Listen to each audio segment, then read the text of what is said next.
Do you think they've caught your husband's killer?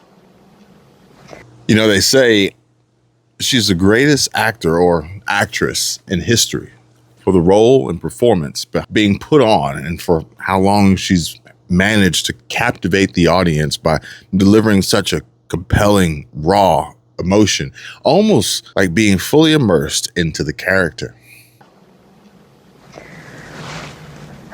So, something I'm so grateful for is that we have one of the most incredible teams for this case.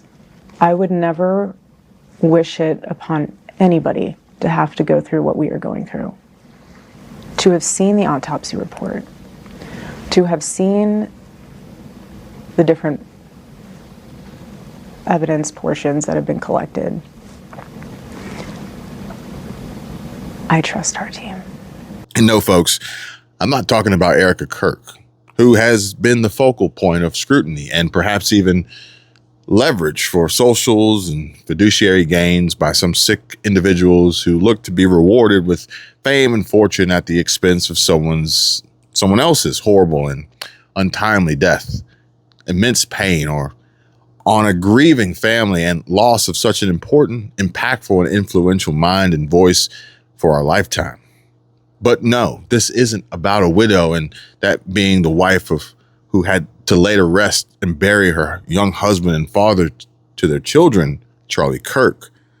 Who we're talking about today is, in fact, one Speaker Emerita, Mrs. Nancy Bilo Selhigh Pelosi, whom some say should be charged with orchestrating a Fedsurrection on J6. And in reply to Barack Obama, Nancy Pelosi is leaving her office with at least $257 million. Some say her actual net worth is north of $400 million. And she has a more successful stock trading record than any professional broker in America. But also say how they think she is a corrupt thief who sold America to the highest bidder. Adding, but you and Hillary did that as well, so I understand why you are praising her, Barack. You are thick as thieves, literally, and you share many treasonous secrets. Hopefully, the hand of justice takes care of both of you in my lifetime. To put a ban on stock trading for members of Congress is even a thing is because of Nancy Pelosi. I mean, she is rightfully criticized because she makes, I think, $174,000 a year, yet she has a net worth of approximately $413 million. In 2024, Nancy Pelosi's stock portfolio, this was a fascinating statistic to me, grew 70% in 1 year in 2024, and her portfolio outperformed every single large hedge fund in that same year, and even more than doubled the returns of Warren Buffett's Berkshire Hathaway. So I think the president stands with the American people on this. He doesn't want to see people like Nancy Pelosi enriching themselves off of public service and ripping off their constituents in the process. And I don't want any of you getting ripped off. And we don't have the hot hand nor the Midas touch quite like Pelosi, and no crystal ball to see into the future, unfortunately. But I'm sure you all can agree. It's a wild world out there, especially with headlines like Nancy Pelosi's retirement announcement after 38 years in Congress, sparking fresh debates on congressional stock trading. Her family's portfolio reportedly surged 54% last year alone, hitting an estimated net worth of around $413 million, outpacing the S&P 500's 25% return and even top hedge funds like Warren Buffett's. Scott Jennings even toys with the question that President Trump should maybe hire Nancy Pelosi in retirement to manage Americans' stock market portfolios on CNN last night and on his own show as well. Many of them, she made them really angry, but at the end of the day, there was often grudging respect for some of the skills that she brought to the table. Oh yeah, there were people who respected her legislative ability and, being a political boss. I mean, she was the boss of her conference. Nancy D'Alessandro. And, yep. and there is, for political operators, a lot of respect for that. I'll tell you this, I don't know how much we raised over the years off of sending out fundraising appeals based on Nancy Pelosi, but it was a metric butt ton. I'm telling you right now, putting Nancy Pelosi in fundraising mail or fundraising emails would always produce. And by the way, it's not often that someone can become a titan of both Washington and Wall Street. Republicans will remember her as one of the most successful and prolific day traders. She beat the S&P 500 by 559% in her stock portfolio. She's worth a lot of money. She did an amazing job. So what a blow for the financial houses today on Wall Street. I'm sure they're mourning. Just getting in an elbow, right? Yeah, really trying to get in some opposition research. That's a classic Scott Jennings, by the way. Like, I'm beginning to view what you just did there as like the Scott Jennings on TV. I want Trump to put her in charge of the Social Security Administration. We could all retire in 6 months if we let this lady manage our portfolios. Do you know what I think is, for me was, I mean, for Christ's sake, she beat the S&P 500 by 559%. And with those winning picks, we could all be retired in 6 months. We have more breaking news into the Scott Jennings Show today. This just in. A prolific and successful pioneer of Wall Street is calling it a career after years of an incredible streak of trades that saw her bank millions of dollars. Nancy Pelosi of San Francisco has announced her retirement from day trading. Over the past decade, Pelosi has generated a cumulative return of 816% from her investments, beating the S&P 500 by a whopping 559 percentage points. She retires from day trading with an estimated net worth of over $200 million.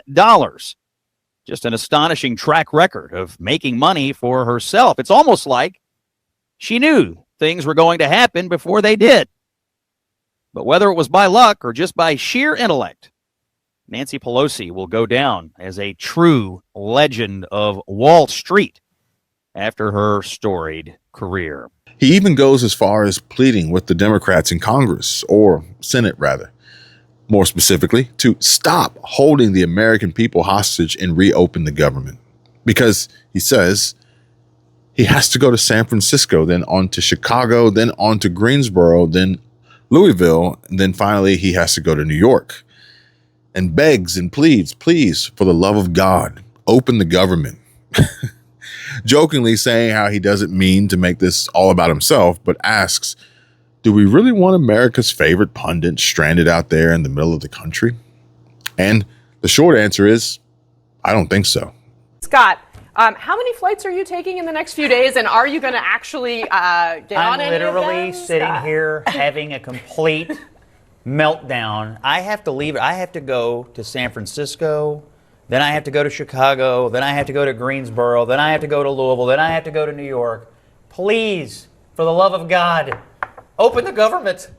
I don't mean to make this all about me, but do we really want America's favorite pundit stranded out there in the middle of the country? Well, I don't think Trump. so. I don't think Trump wants you I don't stranded believe either. so. So this might be good for everybody if you were suffering.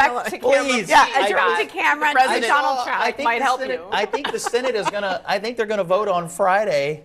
Maybe we'll get this thing opened up and I'll make all my engagements. The people out there need their Scott Jennings. I'm just. And this was actually a story that I was already planning on bringing to you all, but I just haven't had the time available to really pull it all together for you guys in a way that meets my standards for you and would be the informative and clear and concise delivery you all expect and deserve. But how the FAA will cut flights by 10% at so far 40 airports due to Zohran Mamdani. And hear me out, folks, because picture this. A United Airlines jet taxis on a runway in New York, but as the sun sets, the Boeing Airbus sits frozen mid-takeoff at JFK because the FAA just slashed 10% of flights at 40 major airports, including LaGuardia and Newark, to keep exhausted, unpaid air traffic controllers from burning out. But that's not hyperbole, folks. It's the grim reality hitting travelers this weekend as the government shutdown drags into its 38th day, the longest in American history. But while you're scrambling for refunds or backup tickets, airlines like United are already axing hundreds of flights daily, while also millions of families are staring at empty EBT cards, wondering how to stretch last month's SNAP benefits to feed the kids, having to make tough choices and learn how to manage an already tight and impossible budget. Ironically, and totally off the mark. I mean, read the room, lady. But CNN's Ashley Allenson discovers how the economy works and makes a complete fool out of herself live on air. This is having massive impact. I went and got my eyebrows done the other day, and my eyebrow technician was like, they're going to fire 2 technicians from here because all of our clients don't have money to come. She's not on Snap. That's it. She says this is having a massive impact because she went to get her eyebrows done the other day, and her eyebrow technician said they're going to have to fire 2 technicians because all of their clients don't have money to come.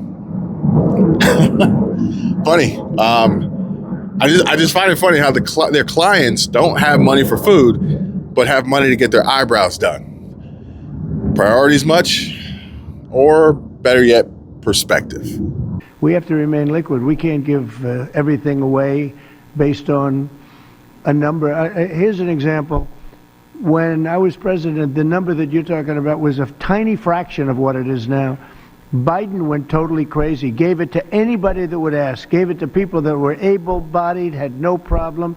Anybody that would ask, we get the number. And it's many times the number of people are on. This wasn't meant for that. It was meant for people that had real problems, in many cases, people that were down and out, people that could be saved. It wasn't meant for people that could do whatever they want, the people that say, well, I don't think I'll work, I'll just, collect this money. Take a look at the number of what it was during my administration and what it was during the Biden administration. It went up many, many times my first term.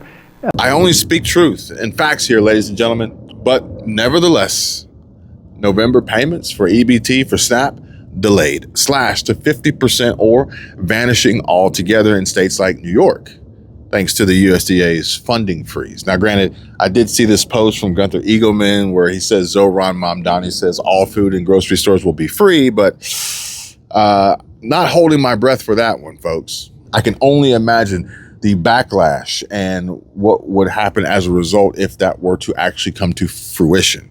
Meanwhile, food banks are buying 5 times more stock than in 2019, and single moms are up all night rationing rice and beans for legal American families, and yeah, some undocumented ones too, who built this country but can't get a square meal now. And look, I have to be honest with you. Speaking of single moms up all night, there's a growing trend I've noticed lately on social media of single moms looking for help and support at the very least, and not even just love, because things are getting really bad out there, y'all. I want every guy watching this to be 100% honest with your answer, okay? I've asked this before, but I got some new followers recently, so please be 100% honest in your answer. Would you date a single mom? And is it as simple as yes, no? Does it depend on stuff like how old are the kids? Is the child's father around? Does she have a relationship with the kid's dad? How often does the dad see them? What's the custody situation? What are the kids like? Does any of that matter to you? Or is it a straight up like, yep, I like kids, I'll definitely be a stepdad? Or like, nope, not for me. Let me know below. Please just be honest. I'm curious. And this isn't just incompetence, it's a calculated chaos. And at the epicenter, a fresh-faced DSA firebrand named Zohran Mamdani, who's just been crowned New York City mayor-elect in a stunning upset, toppling Andrew Cuomo twice and Curtis Lewa with a progressive tidal wave. At 34, the Ugandan-born Queens-raised assemblyman, first Muslim, first Indian American, and youngest mayor since 1892, rode a wave of young voters, affordability pledges, and unapologetic calls for taxing the rich to universal childcare. And he beat the establishment by 9 points, flipping even the Bronx with a coalition of dreamers who see him as the anti-Cuomo. No scandals, all substance, and a fierce critique of everything from street food permits to endless wars. And I'm not quite sure how this can even be true, but this young woman here claims 84% of women age 18 to 29 voted for Mamdani. But the figures have me a little bit perplexed. And hear me out, because how could these statistics be true when New York City does not require voter identification? So you don't want my ID? How do you know it's me then? We can look at by menu. I could just give you a fake name. We can give you a by menu. signature. We check signatures. Yeah, you're not, So if you don't check, supposed to give your ID. but if you don't check ID, how are you gonna know this is our signature? Manual entry. No worries. We have the signature on file. Oh, Show interesting. him when he signs. When he When signs. you show say him. first 3 letters of your last name? You got it right. First 3 letters of your last name? I gave you my ID. Why don't you I know, use but just first 3 letters of your last name, sir. it? Shit, you guys making this difficult. We're not making it UDD. difficult at all. Is he giving you his ID to look at? Yeah, I gave it to him. Okay, so you can give it use to him. So you Give can it. use We're it. not supposed to ask We're not for supposed it. But to I'm ask. giving it to I you know. so that it's easy You're for you absolutely to. right. You're absolutely Because right. I could be somebody who's just pretending to be somebody. You're absolutely right. I don't think But you want me we're to not pretend. supposed to ask. It We're doesn't not supposed matter. to ask for identification. How do you know it's the right person? We have a signature on file. I get it, but if I'm giving you my ID, it's so that you can verify for sure it's me. I found him by his date of birth. Who? Oh, you found him? Yeah, by his date of birth. That was on that table. I'm here now with this gentleman. Start over. Go to manual entry. Put in his birthday. That's how I found him. Put in his date of birth. Just trying to make it easy for you guys. Understand what we were told. I don't care what you were told. I'm making it are easier for you not allowed guys. to ask. But I'm giving you guys my If ID. you So put it in front of my face, I'm going to take I'm not gonna. it. Obviously, I'm not gonna do that. No, I'm telling you. Do you need my ID? Here's my ID. Take it. Use it. That's what it's for. Identification. To identify who I am. If I'm the right person or not. Oh no, wait. I'm sorry. Got the- 8114. White liberal women with a savior complex are the worst. In New York City, women aged 18 to 29, 84% of them voted for Zohran Mamdani. I guarantee you most of them could not tell you why. Besides something about empathy towards migrants. The same migrants that want to implement Sharia law, which takes away women's rights. The irony of this is women aged 18 to 29 are probably likely the target demographic for men. So they are voting to make their city less safe for themselves when they are getting stalked or harassed or raped or worse by a mentally ill homeless person. A social worker will show up, an unarmed social worker with no training, because Zohran Mamdani wants to defund the police. They want to protect the illegals in our country and make New York City a sanctuary city, because Orange Man bad. But what they don't understand is that idea that there is a hierarchy to civilization, that the rest of the world is so bad we have to open our borders for other people to come in because their lives are worse outside of the country. That's an acknowledgement that there is, in fact, a hierarchy to civilizations, that there is a better way of thought, which obviously America has, because we were built on capitalism. Another thing that Zohran does not believe in. He's white. So, after last night's elections, particularly in New York City, the question is, the Democratic Party now going to be in a civil war? With great pleasure, we welcome Pennsylvania Senator Mr. John Fetterman to the show. Senator Fetterman, you're very kind to do this, sir. I appreciate it, particularly the day after. So what do you make of the Mamdani phenomenon, and what does that mean for the Democratic Party? That's a very good question. What it means to me is that New York City just elected a new mayor, and that's their voice. And basically, 50% voted for him, and 50% of the other voters voted for someone else. So, in some sense, New York City is somewhat divided in the view, but without a doubt, though, he won, and he's going to be the new mayor in New York City. But it really doesn't matter much for me. It's in Pennsylvania in terms of a lot of those views overall.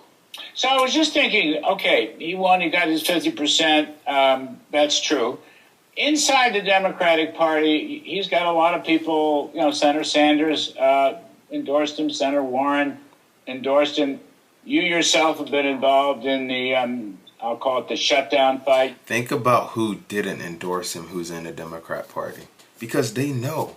They know. But what some are doing is playing political games. Well, the party leadership did not support Mamdani in New York, and he won. party leadership is not supporting Platner in Maine, and I think he's going to win.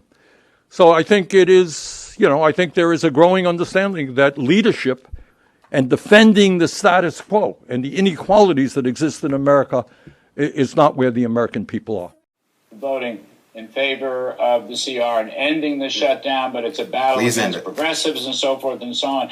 That's why I wondered about the Civil War aspect in the Democratic. I mean, he's not even a Democrat. He's a Democratic socialist. He didn't even vote on the Democratic line, from what I gather, Senator. If I'm wrong, please correct me. But, I mean, how does this play out inside the Democratic Party? Good question. Well, I mean, definitely. We have a very active part of the very progressive in our party, without a doubt. And they're very vocal right now. Senator Sanders interrupted Leader Schumer's press conference earlier in making that very strong appointments now.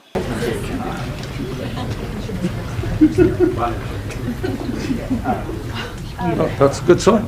I agree with it. What are your takeaways from last My takeaways is there are many reasons why people win an election and lose an election. What happens in Virginia or New Jersey and New York City, they're different. But I think there was a common theme last night, and that is people all over this country are rejecting Trumpism. They understand that it is a horrific situation when 20+ million people are going to see a doubling or in some cases a tripling in the healthcare premiums when they can't afford it, when 15 million people are going to be thrown off of their healthcare because of massive cuts to Medicaid, and according to studies, and it's important to understand this, I say this all the time, but I really want to get it through to you. Studies indicate when you throw 15 million low-income and working-class people off the healthcare they have, 50,000 of them will die unnecessarily every year. Let me forget my address. My insurance.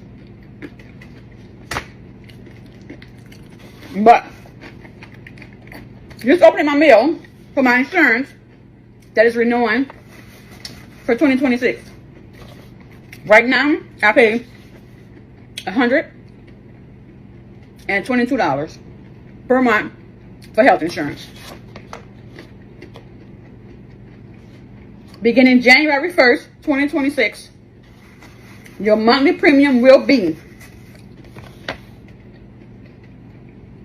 beginning January 1st, 2026, your monthly premium will be, mind you, I pay $122 right now per month. Starting January, I will be having to pay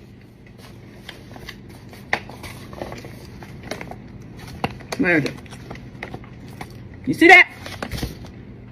$853.05 for health insurance. I'm going from paying $122 per month to $853.05 per month for health insurance. They have absolutely lost their mind. They have absolutely lost their mind. So guess what? A lot of people is about to be without health insurance. Because ain't no way. Ain't no way. I'm self-employed and I'm not about to pay $853 for health insurance. And that's just for me. This is completely insane. What is going on? What is going on? Again, Tuesday was nice, but we've got a lot of work to do. Your task is going to be not to impose, litmus tests. We had Abigail Spanberger win, and we had Juan Mondani win, and they are all part of a vision for the future. Our job is to say that we want everybody engaged. And we want to have a conversation about how to make sure that every person in this country is treated with dignity and respect and there are ladders of opportunity, and that there's the possibility of community, and that we're getting along, not in some cliche, phonied way, but in a genuine, deep way where we recognize, we have differences, and yes, there are fights that are going to have to be fought, but that deep down, There is something core in us that we have in common that is extraordinary, and that America at its best leans in to this notion of e pluribus unum, that out of many can come one. That's the conversation that you need to have. That's the conversation that these guys are all about. I love them. I love you. I mean, shutdowns are terrible. And of course, there will be, families that are going to suffer. We take that responsibility very seriously. But it is one of the few leveraged times we have. 50,000 fellow Americans, low-income working class people, all to give $1 trillion in tax breaks to Elon Musk, billionaires, and the 1%. So I think that there are a lot of reasons for the Democrats' success last night in New York and elsewhere. That is one of the reasons. And I think what people want is that the Democrats stand up and continue to fight. So I think that one of the reasons of many that the Democrats had so much success is an appreciation the Democrats are trying to protect health care for the American people. Now, I know that there is some discussion about bipartisan negotiations. And I want to be very clear. If these negotiations say that we're going to pass legislation that will extend the credits, tax credits for the Affordable Care Act, count me in, that's great. But there has to be a commitment that the Speaker of the House is on board. There has to be a commitment that the President of the United States is prepared to sign the bill. Bottom line is, we need to be successful in protecting the health care of the American people. And if it's just a piece of legislation that passes the Senate with either 50 votes or 60 votes, so what? Where does it go? Then it becomes just a meaningless gesture. You can go home, I voted for a piece, that's good. But the real truth is, will we protect the health care of the American people? That is what this whole shutdown is. So, yes, sir. But what I am so saying, though, it's like for me, it's like I've been really in front of the fight to just keep our government open. I was there back in March, kind of led that charge, and I knew I was going to be here in September when they were going to shut it back down again. And now for me, as a committed Democrat, I'm fighting for the 48 million Americans that are on SNAP and the unions that are all been touched by this thing. And now also the military, pay our military, feed everybody. Right. And the Capitol Police that are protecting us now, pay them too. And now flying in America now is continuing to, it's just getting in more and more chaotic now too. I wasn't even able to find a flight here to DC. I had to fly into a different airport because they weren't actually have any. So America deserves better than this right now. And I can't ever vote to support this kinds of chaos. And this thing's run its course. And now after the election, now some members of my party now think that's a signal to dig deeper and now continue to withhold their votes. But I can't speak to their views because I haven't had any special insight on what they want to do now. And to Bernie's point, Elon Musk and tax breaks for trillionaires isn't even a thing. I mean, but anyone who falls economically into the category of the 1% is not the problem. America is built on capitalism. That very same capitalism that affords you private jets and multiple homes and a real estate investment portfolio, Bernie. But this is just the Democrat blueprint on steroids, a blueprint Democrats will attempt to run on every city, state, and eventually the whole country if we let them. Odds are we won't let that happen, at least not down here in Florida or in Texas, but you guys get the idea, right? And hopefully we never find ourselves in a position where we're bringing knives to a gunfight and are challenging a two-bit Allah praising globalize the intifada lunatic with zero experience and even worse concepts of a plan, but our only options are Cuomo and Sliwa. I mean, say what you want. The numbers don't lie. A vote for Curtis Sliwa was a vote for Zohran Mamdani, but now you've been served this shit sandwich that you've ordered with a slightly brown toasted edges and it's cooked over a freshly lit New York City dumpster fire, so enjoy. As fireworks light up Brooklyn, Zohran Mamdani, the 34-year-old DSA rising rock star for the lazy, freeloaders, and handout takers, stands on stage and swears he's about to deliver a socialist paradise. Free buses, free daycare, free CUNY, rent locked forever, and who pays for it all? His exact words to the single mom in the Bronx making $18 an hour: the billionaires and multimillionaires will pay their fair share. You will not pay a dime. He even pauses the fundraising, tells the Uber driver, the bodega clerk, the kid buried in student loans, if you're struggling, stop donating, save your money. But the worst part, they believed him. Good morning, New York City, and thank you. Last night we made history, and today we begin the work of making a new administration. Welcome to the transition. This is the period over the next few months where we build a city hall that delivers on the promises of our campaign, to make New York City affordable and to make government accountable to the people it serves. As we prepare to govern, we'll start announcing the leaders who will help implement our agenda. People like deputy mayors who oversee entire areas of government, and the commissioners who carry out the critical work of city agencies. These appointments will be driven by excellence, integrity, and a hunger to solve old problems with new solutions. Talking to organizers on the front lines of the fight to improve our city, government veterans with proven track records, policy experts from around the country and the world, and working people who know better than anyone what our neighborhoods deserve. And this will be a period, like the campaign we ran and the city hall to come, defined by transparency. Because New Yorkers deserve a government they can trust. On January 1st, I will be your mayor. New Year's Day and a new era for this city. Oh, and one more thing.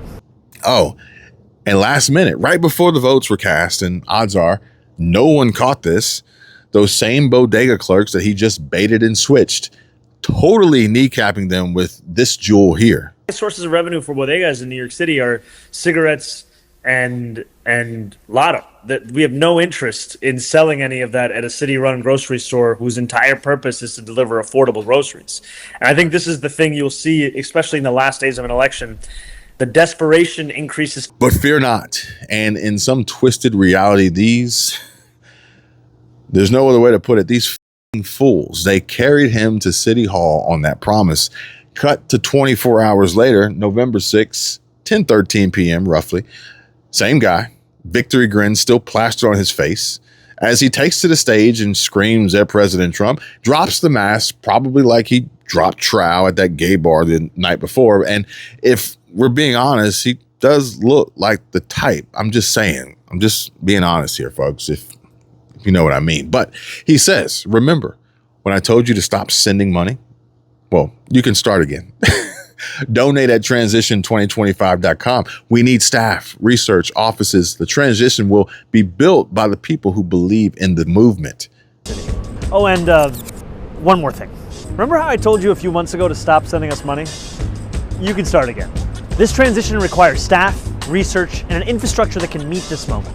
And it will be made possible by the people who built and believe in this movement. So I hope you'll make a donation at transition2025.com. Now let's get to work. Translation, cough up $20 while you skip groceries because the billionaires never got the memo. Plus, they're all leaving New York City in droves. Some New Yorkers are thinking of packing up and getting out already. They call it the Mamdani migration. The New York Post is reporting that real estate agents are getting flooded with phone calls. Luxury real estate agent Ryan Serhant told the Post that his #1 job will be moving people from New York to Florida again. And based on the results, clients are going to hold off on making any kind of investment in New York City. Lydia Moynihan knows all about this. She's a financial correspondent at the Post and broke this story. Lydia, I had a bunch of my friends over the weekend when they saw this coming saying, oh my goodness, I wish I sold last year. This is a nightmare. How could this be happening? So is this Mamdani migration a real thing? I think it is, and I hate to say that. Look, what's not surprising is it in the wake of him clinching that Democratic nomination that wealthy people, really anyone with sort of a vested interest in the city, was exploring options of where they could move. Florida, of course, is a well-trodden path at this point. But what's much more concerning is the fact that people are actually walking away from deals. So people who were either in process of signing and purchasing an apartment or, potentially buying something in the future, they're walking away. And so for the next 4 months, I think we're going to see a decrease in the investment in New York City, anyone with a business is going to be a little hesitant. And of course, that's going to be amplified for 4 years if Mamdani is elected. And of course, you know, Laura, the irony is that these are the very people who he needs to be paying for all of these programs. I mean, the things he's outlined sound like Doge cuts, right? Money, millions of dollars to transgender surgeries for minors. And there's really no way that he can do that if, as I think people will, they're going to pack up and leave. Okay, y'all, I'm not going to lie. I did not think exactly this was going to happen. I thought this guy was going to win in New York City. I thought that our market was going to pick up. But I didn't think it was going to happen like the next morning. I'm like, okay, my sellers like settle down. I don't think they're just going to come, you know, racing down and, you know, from New York City. But it's, I don't know. I don't even know what time it is, 3 or 4 o'clock. I've literally been on the phone since 7 a.m., nonstop back-to-back calls. I had showings scheduled for listings that haven't had showings in a month. And yeah, I was wrong because it literally turned on like a light bulb, literally blew off like a firecracker, and the post-socialist New York City political market is here on our shores in Palm Beach. Welcome. That, ladies and gentlemen, is the lie in one sentence. Everything's free. Billionaires pay becomes actually Venmo me while rent's due, folks. Sorry, not sorry, suckers. But it's too late now. Your dumbasses voted for the middle-aged loser who's never had a job before and mooshed off his mommy and daddy. But let's quickly run down the con, step by step. And you better believe these morons, new, young, up-and-coming voters, the 18 to 29 demographic of tomorrow, will fall for this same shit again. And we all lose if our best options are two old guys who don't even know how TikTok works. But step one, campaign bait. Billionaires will fund it all. Blasted in every speech, every TikTok, every flyer, every dance routine, fundraising paused on purpose. Keep your cash if you're cooked. Working class turnout explodes because they voted for a sugar daddy, not a shakedown. Step two, the victory switch. Transition costs. $2.5 to $4 million. Staff, consultants, laptops, no billionaire checks in the sight. The solution? Hit up the same broke-ass voters with recurring ActBlue donations. That's not a transition fund. That's a subscription to socialism. And far more expensive than what Disney Plus or YouTube TV is going to charge you on their next rate hike. Step three is the irony slap. Mamdani on CNN last year says he hates capitalism. And at a DSA rally this year, he says there should be no billionaires. Also, Mamdani tonight running a GoFundMe startup to seize capitalism later. You can't make this shit up, folks. Step four, voter remorse, an instant and brutal regret. X lights up. The internet is on fire. Voted for free stuff. Got a PayPal link instead. TikTok stitches hit 1.2 million views. Moms are crying. I gave them $20 in June. Now I can't feed my kids. Even Van Jones on CNN admits it. I think he missed an opportunity. I think the Mamdani that we saw on the campaign trail, who was a lot more calm, who was a lot warmer, who was a lot more embracing, was not present in that speech. And I think that Mamdani is the one you need to hear from tonight. There are a lot of people trying to figure out, can I get on this train with him or not? Is he going to include me? Is he going to be more of a class warrior even in office? I think he missed a chance tonight to open up and bring more people into the tent. I think his tone was sharp. I think he was using the microphone in a way that he was almost yelling. And that's not the Mamdani that we've seen on TikTok and the great interviews and stuff like that. So I felt like there's a little bit of a character switch here where the warm, open, embracing guy that's close to working people was not on stage tonight. And there was some other voice on stage. That said, he's very young. And he just pulled off something that's very, very difficult. And I wouldn't write him off, but I think he missed an opportunity to open himself up tonight. And I think that will probably cost him going forward. He just shrank his tent to a phone booth. And this isn't just NYC. This is the National Democrat playbook. Obama's out there cooing, organized for honest conversations, my ass. Translation, tax the rich, and then tax you through inflation. Bernie screams about trillionaire tax breaks. It's a total lie, much like his lies about the filibuster. The Republicans understand that the filibuster is an important part of what the Senate is. Well, I think right now we should maintain the filibuster. But let's be clear. This enormously important bill, a bill to protect the foundations of American democracy, will fail. It will fail because, according to Senate rules, it will require 60 votes to pass, and in a 50-50 Senate, not one Republican will vote for it. My Republican colleagues who are so adamantly against changing rules, well, my goodness, they changed the Senate rules to allow 50 votes to confirm the president's nominees to the Supreme Court. Oh, my goodness, how shocking. Rules get changed around here all of the time.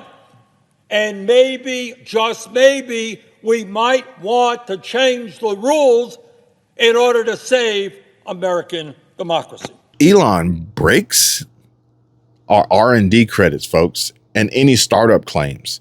And in fact, let's talk about Elon a little bit more, because the first time Elon Musk ever touched a rocket, it wasn't in a government lab with a fat grant.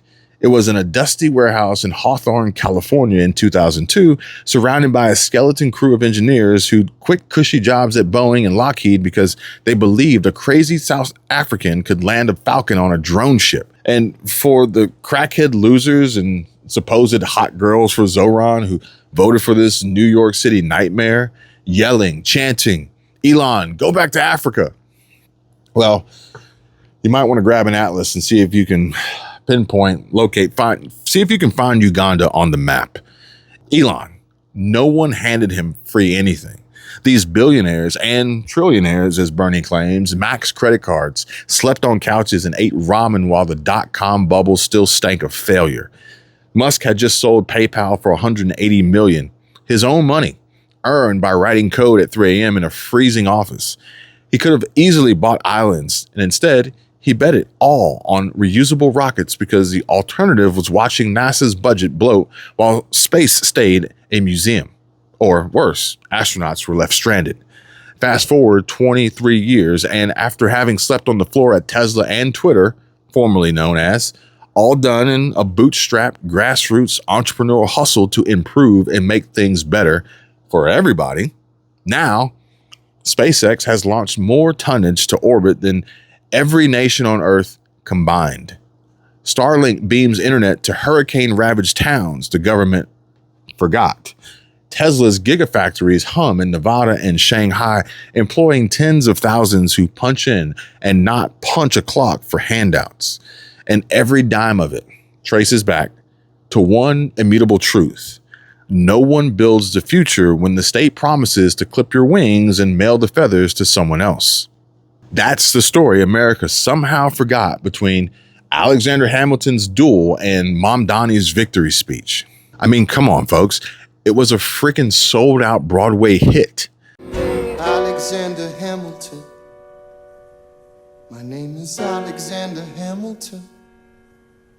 Just think how ridiculous the notion is that billionaires must pay for and subsidize the lazy and the poor. But not only that, however, the very idea would have never sparked the drive for billionaires to even exist in the first place, for the poor to live off of. I mean, make it make sense, because I've tried and I just can't. I mean, I've never once thought to look to the government for handouts to reward me being lazy. I mean, I just don't get it. Can you imagine going back in time? Think, it's 1776, but the Continental Congress is run by the DSA, the Democratic Socialists of America. There's no national bank, and Alexander Hamilton's proposal is laughed out as banker socialism. Instead, a wealth cap committee decrees no man may own more than 40 acres or 400 pounds sterling. And Washington's army paid in equal rations. No hazard bonuses for the guys who actually crossed the Delaware in December sleet. Benedict Arnold doesn't defect for gold. He defects because commissars won't let him keep the extra muskets he captured at Saratoga. By 1800, the United Socialist States, yes, the USS, United Socialist States, are a patchwork of subsistence farms. No Erie Canal. Too much private profit in shipping. No cotton gin. Eli Whitney's patent is seized as hoarding innovation.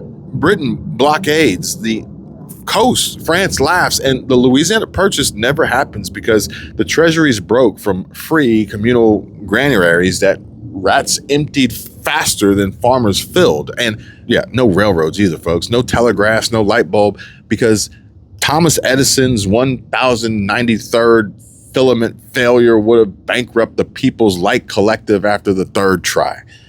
Yeah. Fast forward another century and no Ford assembly line, no Silicon Valley, no iPhone in your pocket, no Tesla in your driveway or to be picked up in by your Uber driver. Fuck, no Uber. Just a gray queue for government-issued flip phones that spy on your texts to ensure equitable data usage. So many dear friends, so many people I love, so many incredible colleagues. I see Mike Waltz. Mike, I'll hit you up on Signal later. Too soon? Come on. All right, sorry, y'all, but that one was funny. It was pretty funny. I had to drop it in there. But back on a serious note here, that all that I described to you, that's not hyperbole. That's the Soviet Union, Cuba, Venezuela, every experiment where the state replaced incentive with edict. And every single one began with the same seductive whisper Mom Donnie murmured on election night. The billionaires will pay. You won't. Except they always do. And that's a lie, Mom Donnie. You out there watching my videos and listening to my podcasts, the nurse pulling a double, the Uber driver circling JFK at 2 a.m., the bodega owner who hasn't taken a vacation since Bloomberg was mayor. You're the billionaire in this equation. The moment that the tax base shrinks and the free programs need another $4.1 million for transition staff, it starts with an ask of $26 or $27 right now, and then it becomes an over 50% of your paycheck take. Pain will be felt by families and businesses in New York. And yeah, I'm paraphrasing an old Jerome Powell quote, but believe you me, this will hurt, and it will hurt bad.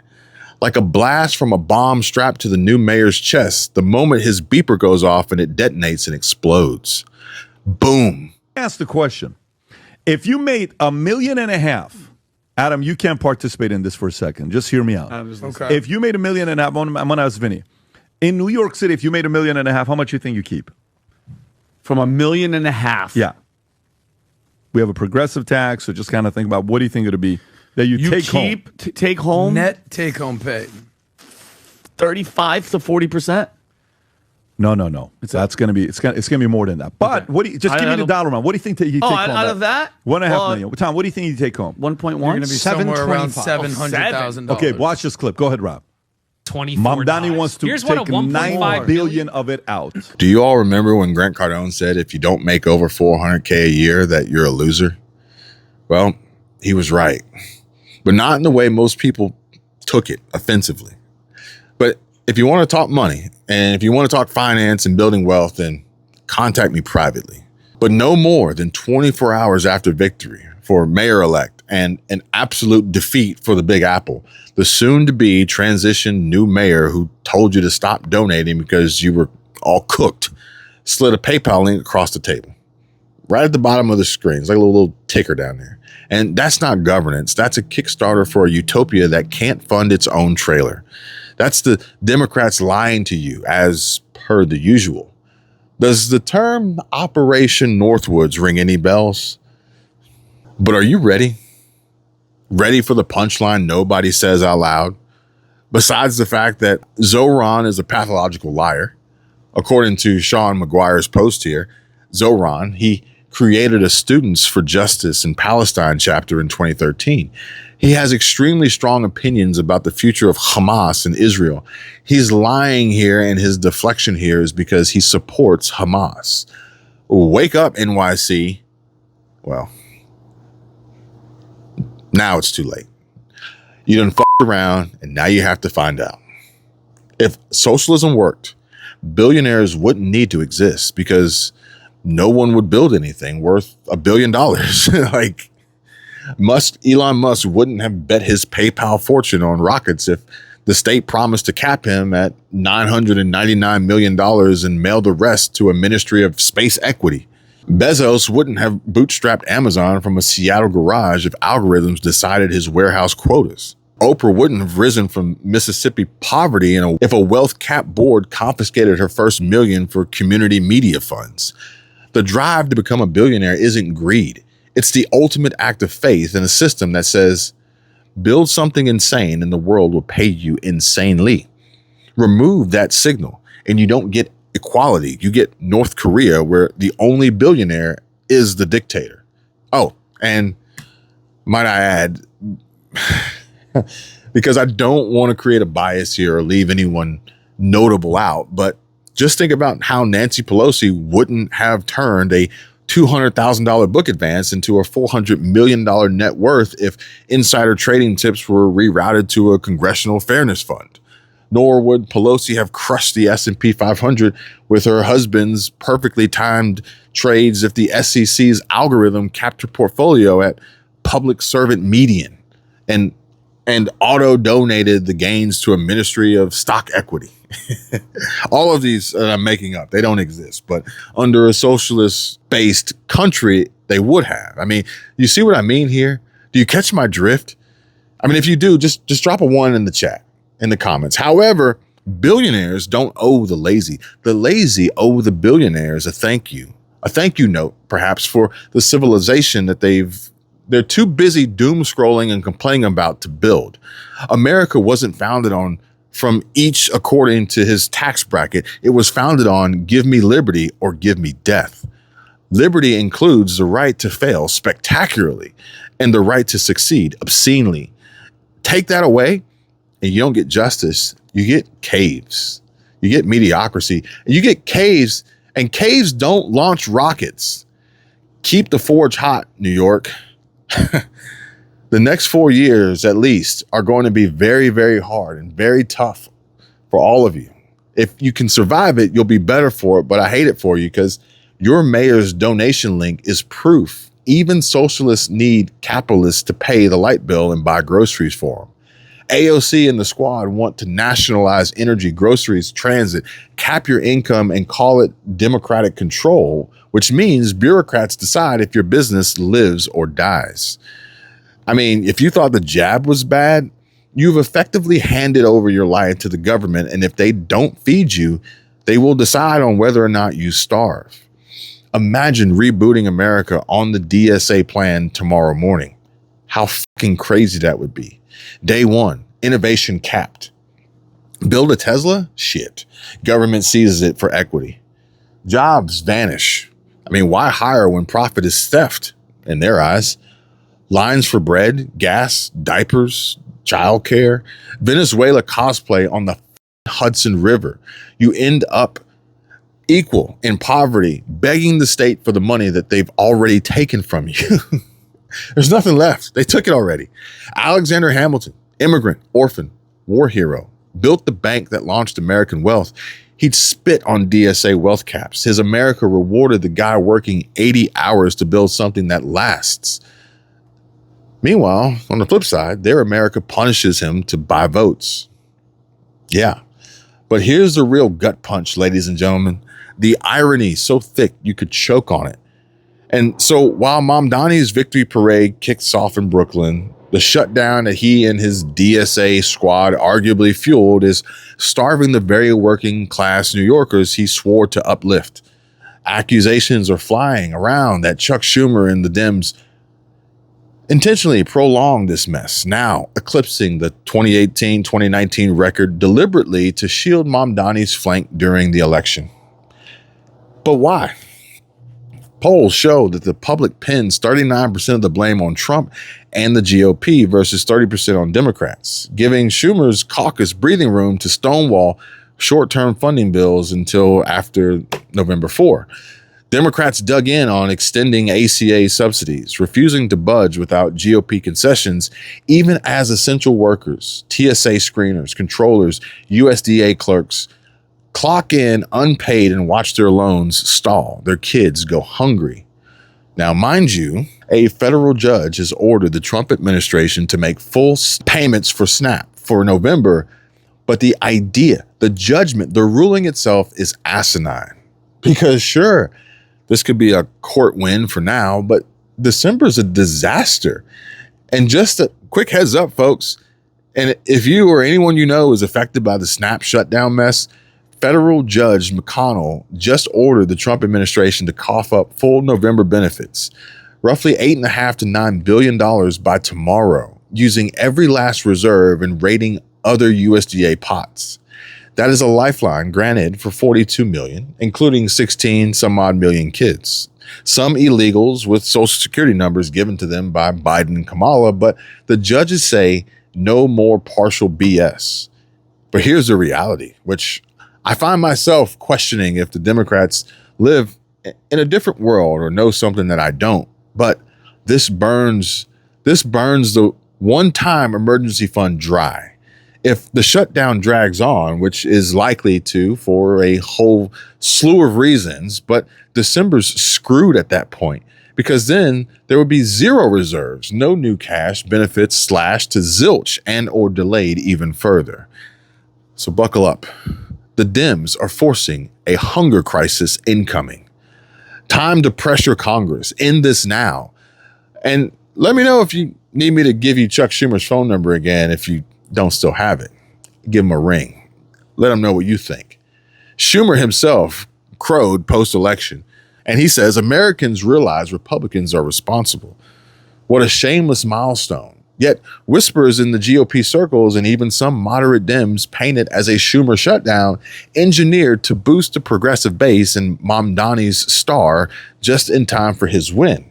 You know, I think just want to offer condolences to Chuck Schumer. Honestly, what I'm reading here in New York City is that AOC is going to be the next senator from New York after she gets done whooping his rear end in the 2028 Democratic primary. And for his Senate races in 2026, I see the energy in the Democratic Party tonight behind a socialist, and I see the energy in Virginia, Democrats looking the other way on a violent candidate for Attorney General who says he wants to murder Republicans and their children. If you think you're getting rid of Graham Plattner in Maine now, think again. This is a terrible night for national Democratic image, given what is happening inside their party. Mamdani is an avowed socialist. It's not what people say that he is, it's what he says that he is. He's now the leader of their party. That's their energy, and Chuck Schumer's He's the leader of the Democratic Party? Let's swear. There is no. Who is the leader? Can someone tell me? He's a life raft for Republicans who have to go on TV and get their asses kicked today. You own this now. You all own this now. But the real twist? Schumer, the Brooklyn bagel baron and Israel's staunchest Senate cheerleader, never once admitted to voting for Mamdani or the DSA agenda that he embodies. On Election Day, reporters cornered him. Mamdani or Cuomo? They asked Schumer. Crickets. Today is Election Day in New York City. Did you vote for Mamdani or Cuomo? Look, I voted, and I look forward to working with the next mayor to help New York City. He voted early, all right, but zipped it tighter than a Hasidic holiday. But why did he dodge? Well, it's quite simple, folks. Mamdani's DSA roots run deep. Anti-Israel rhetoric that calls the Gaza conflict a genocide, boycotts of AIPAC donors, AIPAC, and a platform that terrifies Schumer's Jewish constituents and Wall Street backers. Schumer's approval is at a 20-year low. Endorsing a far-left radical could have torched his 2028 re-election dreams in the swing state of New York. Granted, he chatted with Mamdani post-primary, sent congrats notes, but no endorsement ever.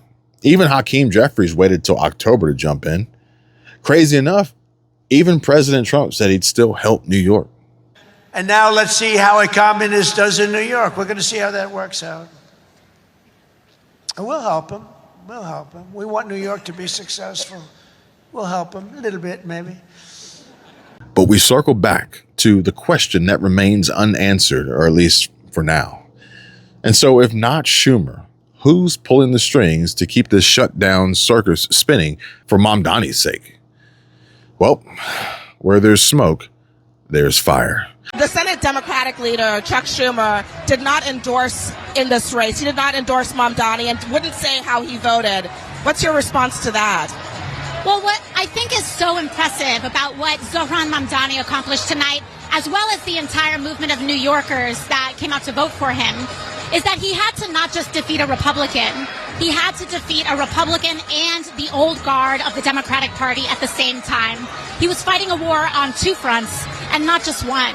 And he still won resoundingly. And I think the message that that sends is that the Democratic Party cannot last much longer by denying the future, by trying to undercut our young, by trying to undercut a next generation of diverse and upcoming Democrats that have the parties, the actual party, our actual electorate and voters support. All right, we have to go, but I have to ask you, because Republicans are saying that Chuck Schumer is afraid of you. Is he? I don't think so. I think that, Senator Schumer and I have worked together. I think Republicans are afraid of me. I'll tell you that much. And I think that they project their fear of me onto him. So I think that they're just telling on themselves when they say that. And so now we follow the fire. Alexandria Ocasio-Cortez, the Bronx bartender turned boss who primed the Dems for this exact brawl.